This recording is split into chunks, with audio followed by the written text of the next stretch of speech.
Hi, Tim Music here with Design Engineering. We're here to talk about some of our new products. Some of our products here, our new products, one of them is our new vapor block line sleeve. We get a lot of calls on how we can help stop vapor blocks, so we developed a product.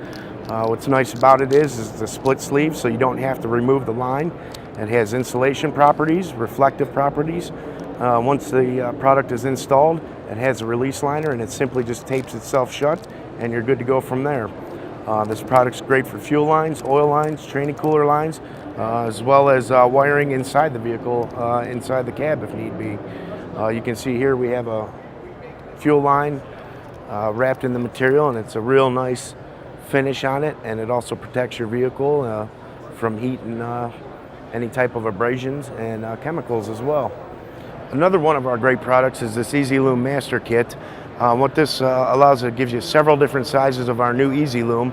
The loom's intended for wiring inside the vehicles, kind of replace the convoluted tubing but still maintain a fresh factory look with the vehicle. It's split again down the side, so you can easily just slide that over top of a wire loom. Again, it'll protect against abrasions, chemicals, and heat up to 300 degrees. And it overlaps itself 30 degrees, so it's a nice clean cut look. We provide all the tapes needed, the ties as well as some heat shrink tubing there to give it, again, that clean finished factory look on any builds you may be working on. To see all of DEI's heat and sound innovation products, you can go to www.designengineering.com.